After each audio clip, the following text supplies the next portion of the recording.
What's going on, everybody? It's your boy C-Zar, and we are talking about XLM Stellar Lumens today. Just want to do a quick little update. I know that this is a coin that's on a lot of people's minds, on a lot of people's radars recently, and why shouldn't it be? It moved up a whole 469% last month. Beautiful move. You literally went right to this resistance line, right? If you took your all-time high back in 2018 to your high in 2021, you literally went right here. It makes total sense that you find resistance here. I have a theory, and I think a lot of people in the XLM community have the same theory, that you're going to break through this line. Breaking through the line will probably cascade you to severely higher prices and obviously new all-time highs, right? So I do think that's going to happen, but before we get there, before that's even part of the discussion, we have to talk about the impending fact that you probably do find resistance here, as you have before, right? These conditions, the area that you're in right now, both on the price perspective and even on the RSI perspective, these are the conditions that you've topped off. These are cycle ending conditions that we're in right now, right? And I'm not calling for that. I'm not calling for a bear cycle, right? I'm not calling for anything like this, because the difference between these rejections and the one that you're going through now, it's not a rejection, right? The difference between all those points and what you're doing now is that this was just 1 month to get up here.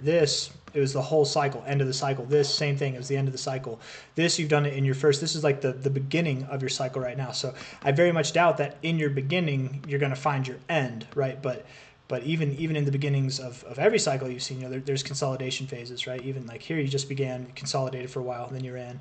Here you just began, you consolidated, then you continued, then you consolidated more, and then you ran. But I'm just saying, after the first month moving up 469%, it wouldn't be crazy if you had a little bit of a pullback.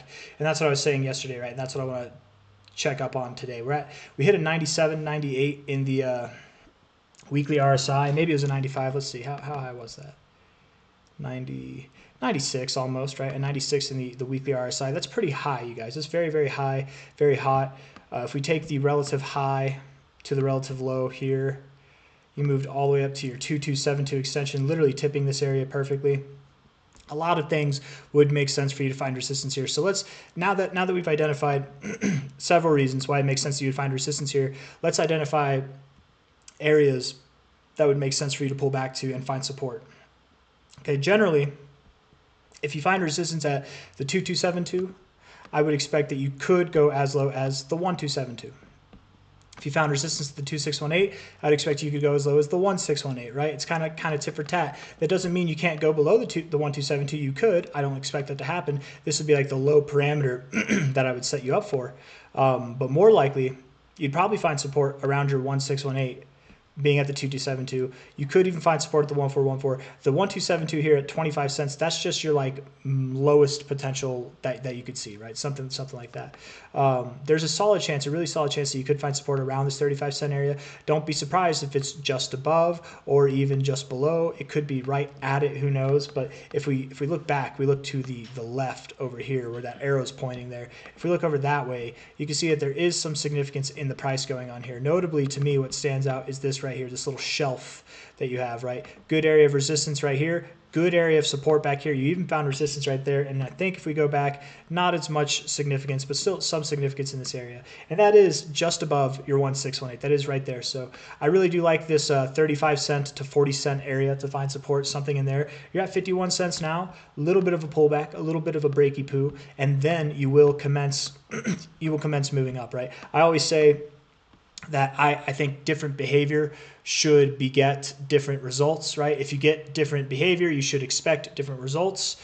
Being that this is the only time in XLM's history that the first month is all it took you to get to this resistance point, right? Instead of the end of the cycle, it was the first month. I'm going to guess you do break through it this time, right? And I think a lot of coins that look like this that have been in multi-cycle consolidation phases are going to break through it this cycle and soon, right?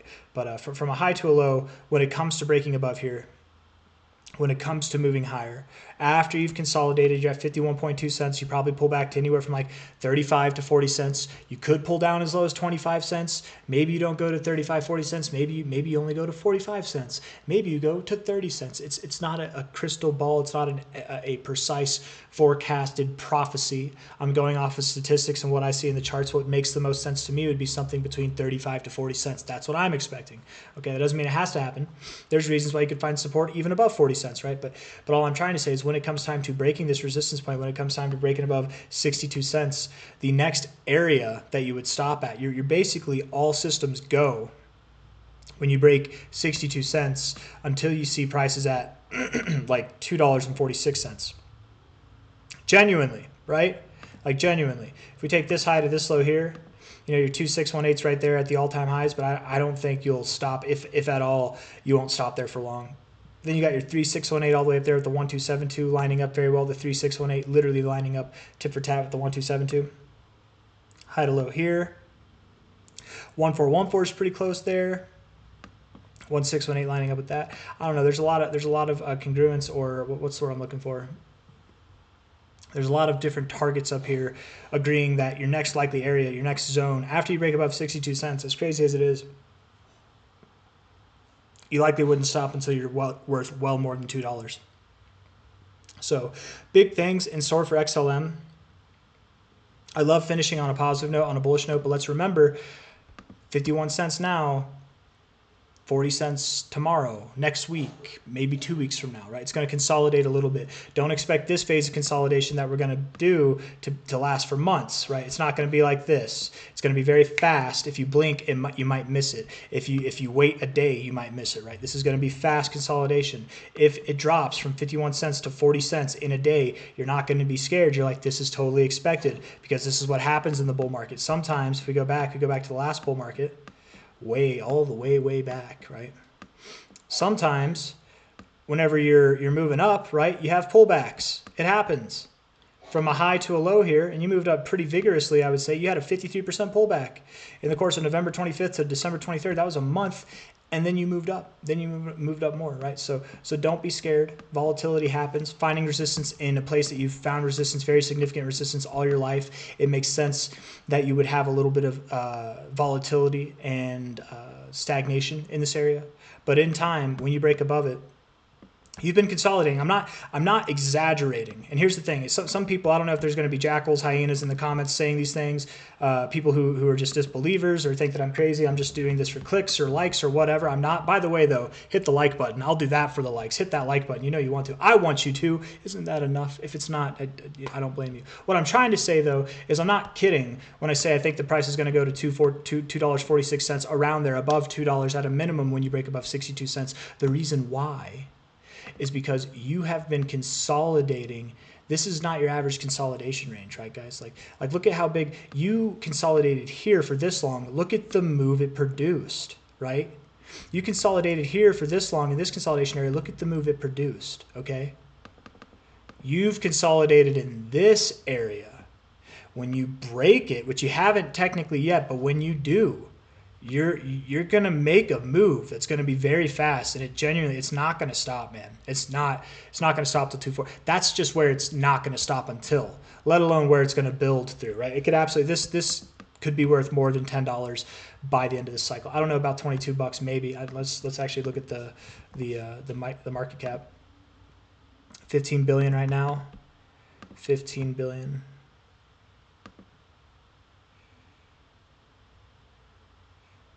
Yeah, it could. Yeah, Stellar Lumens could be worth more than $20 by the end of this cycle. It could. It genuinely could. That market cap checks out, man. Because a 40x on a $15 billion market cap, that's not even $100 billion, right? Not even $100 billion. Am I right? Yeah, yeah. Okay. Anyways, that's all I got for you guys. If you like the content, hit that like button. Subscribe if you want to see more. I feel like I was gonna go. Oh yeah, here's a little thought, a little something to offer as a perspective. Okay, for anybody who's in XLM and XRP, just a little thought. Okay, because what a lot of people do when it comes to Bitcoin and Ethereum. Whenever it comes to Bitcoin and Ethereum, if they're trying to keep things simple, in a bull market, they'll invest in Ethereum. In a bear market, they'll move their Ethereum money into Bitcoin, right? Ethereum, each cycle has outperformed Bitcoin. So it's, in a bull cycle, it's like betting on, it's not necessarily like betting on Bitcoin, but it's a secure bet, and you're likely to outperform Bitcoin cycle after cycle in the bull cycle. Bitcoin, every bear cycle, has outperformed Ethereum. So what a lot of people do, and if it's not Ethereum, it's your altcoins, whatever, right? You're the same concept. You're in altcoins, and then you flop or switch into Bitcoin during the bad times. You switch into altcoins during the good times. I'd like to offer a perspective for the XLM and XRP people. I would say the same perspective is available between these two, right? XLM being your Ethereum, XRP being your Bitcoin. XRP moved up 282% last month, up 30% this month. XLM moved up 469%. Which one do you think is going to consolidate more, right? They're both going to consolidate. Which one's going to consolidate more? My bet would be the one that goes that grew more is going to consolidate more. So if you're trying to play the game during the down times, it might be worth it to move your XLMs into XRPs. And then when you think things are about to move up again, it might be good to move your XRPs into XLMs. Just a thought. I don't know. If you're trying to play the game, I never advocate anybody play the game. I advocate everybody just sit on their hands and do nothing. But a little perspective, a little thought, I don't know, just came to me. So that's all I got. Hit the like button. Subscribe if you want to see more content like this. Thank you all for being here. I'll see you on the next one. Bye-bye.